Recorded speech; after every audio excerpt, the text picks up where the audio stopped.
Carlos Cano, ¿eh? Recordamos a Carlos Cano, María la Portuguesa, ¿no? Vamos a hablar con Virgilio Lanza. Él es músico de fado, ¿no? Y de fado sabe, lo transmite y lo vive, ¿no? Así que tenemos la gran suerte de tenerlo ahí al otro lado. Para eso hemos volado hasta Portugal para hablar con él y que nos cuente, nos va a contar la historia de un poco de dónde arranca todo lo del fado y la historia también de María la Portuguesa. Virgilio, buenos días. Hola, buenos días, Javier. Buenos días, ¿cómo estás? Ay, muy bien, aquí con muy sol en vida. ¿Cómo se dice eso en portugués? Estoy muy bien, ¿cómo se dice? Pues muito bem. Muy bien. Es casi igual. Claro, claro. Virgilio, ¿es importante el fado para vivir? El fado es la expresión del alma portuguesa. Y el fado no es solo una canción, es una forma de estar en la vida. Y entonces el fado para mí es muy, muy importante. Sí. ¿De dónde arranca el fado? El fado pues es una mezcla de una canción portuguesa con inspiraciones de África, de Brasil, de todo el mundo. Pues el fado viene de los marineros durante los descubrimientos y que estaban muy solitos, muy tristes y trazían inspiración de todo el mundo. Y que era una mezcla de... En el fondo, fíjate, ¿no, Virgilio? Que todo el cante, incluso el mucho cante andaluz, arranca en fin, de ese sufrimiento, ¿no? De a lo mejor de soledad, de abandono, de trabajos, ¿no? Tiene las mismas orígenes.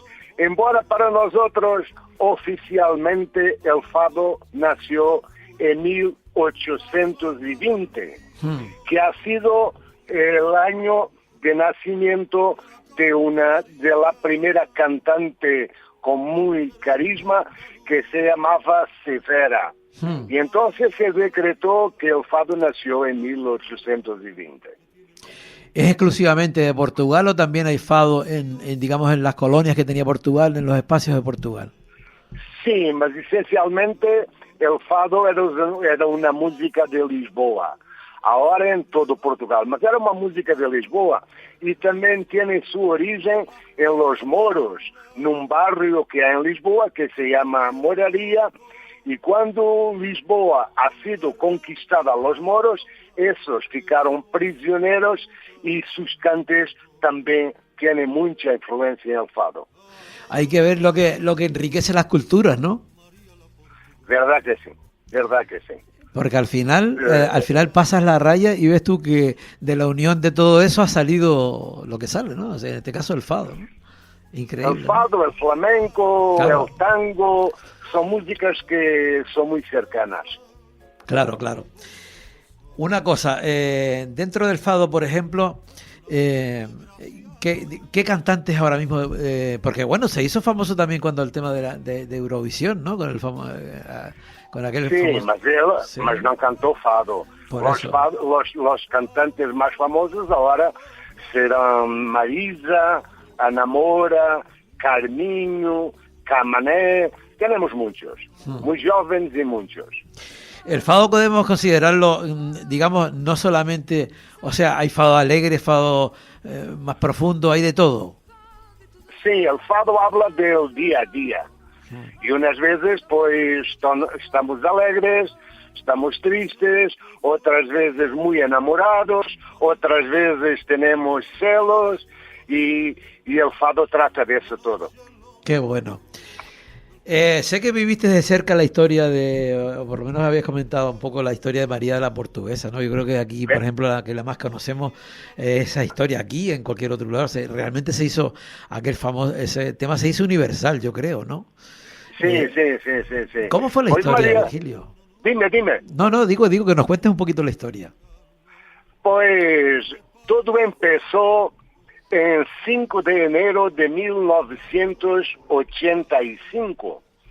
Un pescador de Ayamonte, que se llamaba Juan Flores, tenía 35 años, pues se cargaba 2 cajas de langostinos de contrabando para con el dinero comprar 2 muñecas Nancy a sus 2 niñas.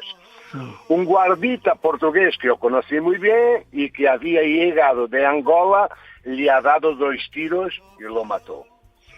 Pues la frontera ha estado cerrada durante una semana. Los coches de los portugueses que estaban en Ayamonte echados al río apedrejados. Como la frontera estaba cerrada, pues el cuerpo de Juan Flores se quedó en Portugal. Y solamente una persona se acercó al cuerpo. Y Carlos Cano se inspiró en esta historia y escribió María la Portuguesa, que la regaló a Amalia Rodríguez.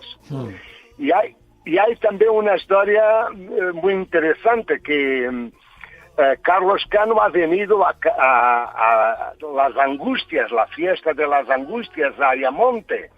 Y ha ido al bar del hermano de Juan Flores, se llamaba Manolo, y le dejó ahí el original del poema de María la Portuguesa. Ha sido eso. Mira, una cosa, dices que la única persona que se acercó, bueno, que se había acercado era era esa mujer, ¿no? ¿Y qué pasó? ¿Que durante unos días estuvo siempre ella allí o cómo fue la historia? Sí, porque que todo el mundo se preguntaría ¿qué hace esta mujer aquí, no? ¿O qué? Esa mujer vivía en Vila Real de Santo Antonio y era española y tiene una historia también muy importante, digamos. Pues cuando nació, la madre se murió y no ha conocido al padre. Y entonces ha sido adoptada por una mujer de España y el marido portugués. Durante la revolución en España han tenido problemas. Esa mujer se llamaba María de los Ángeles cuando nació. Y como han tenido problemas con la revolución en España, pues han venido para Portugal y se cambió el nombre. Y aquí en Portugal yo la conocí ya con el nombre de Aurora, y era de España. Ah, tú la conociste. Ah, claro. Y sabía que era Aurora, pero no sabía la parte anterior. Ah, vale. No. Inicialmente María. Pero ¿y ellos tenían algún tipo de relación? Se supone, ¿no? No te quería hablar de eso, mas se decía que era una prostituta de lujo. Y que habría ali alguna relación, sí. Y la familia de ella no quería de él no quería que ella que se acercara, ¿no? ¿O cómo era? No, incluso la prohibieron cuando el cuerpo se fue de ferry para Ayamonte, le prohibieron que fuera con el cuerpo. Mas como ella conocía a todos los tíos de contrabando y pescadores y eso, llegó a Ayamonte antes del cuerpo. Y después, durante el trayecto hasta el cementerio, pues hay fotos de ella junto a Juan Flores, al cuerpo de Juan Flores. Qué historia, ¿no? Qué historia. ¿Eh?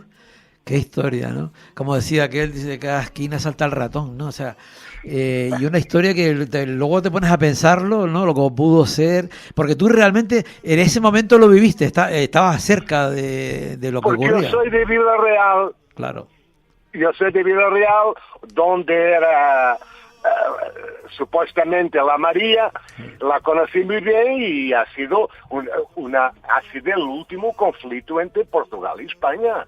¿Sí? Una frontera cerrada por una semana ha sido un conflicto internacional muy grande. Y entonces lo vivimos, porque en Vila Real y Ayamonte se hacía mucho contrabando y se vivía de las trocas comerciales. Sí.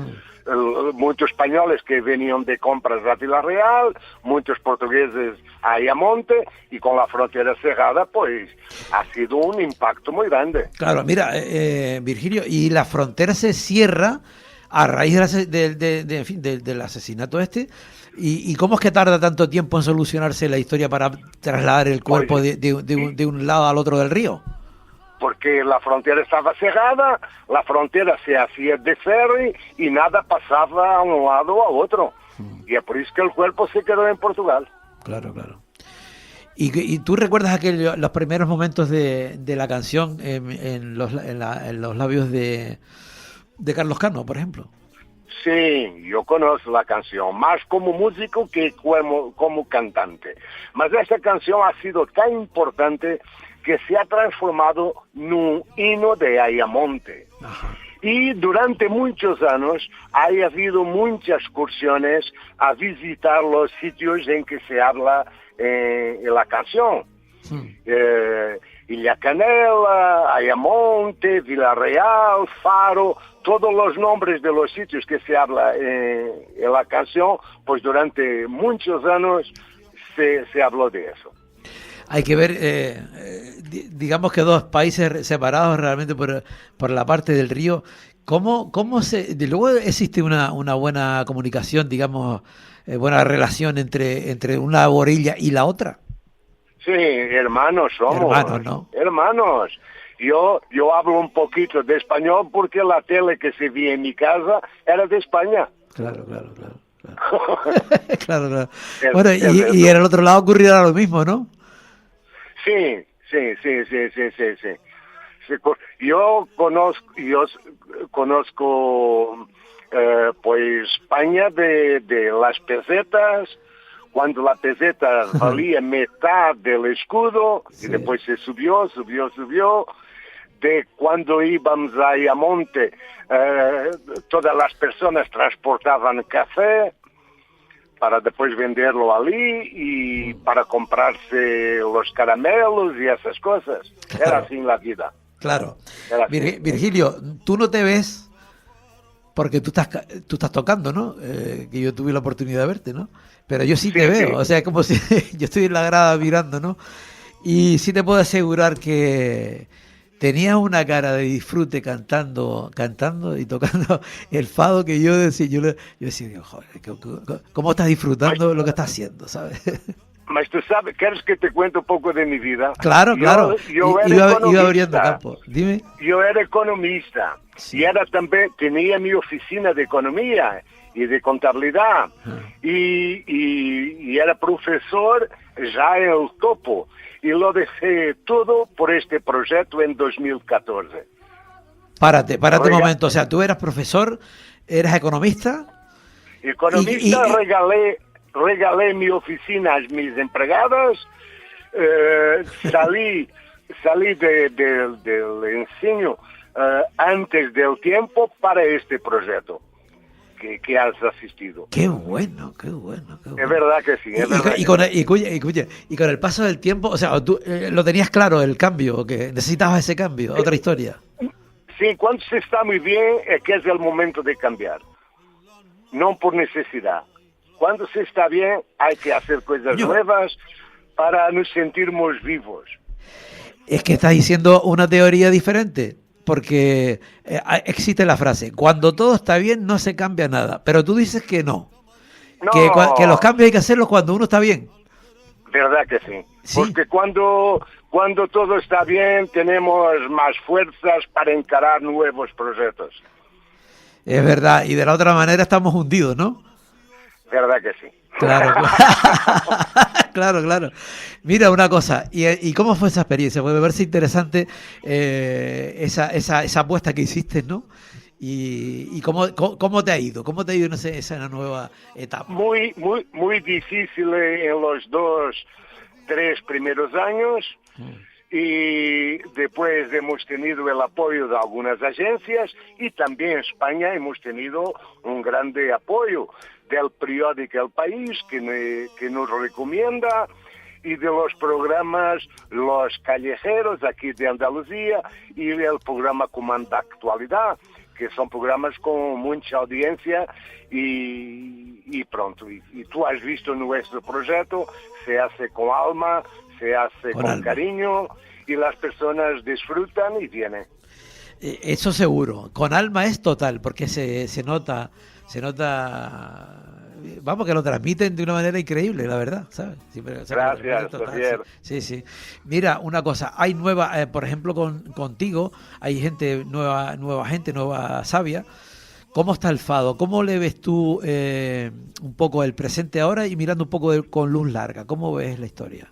No, el fado con la inscripción como Patrimonio de la Humanidad que ocurrió en 2011, pues ha tenido un incremento muy grande. Muchos jóvenes a cantar, a tocar, y antiguamente el fado era una canción de prostitución, era una canción de marineros, de tíos con las copas, y eso cambió todo, ¿no?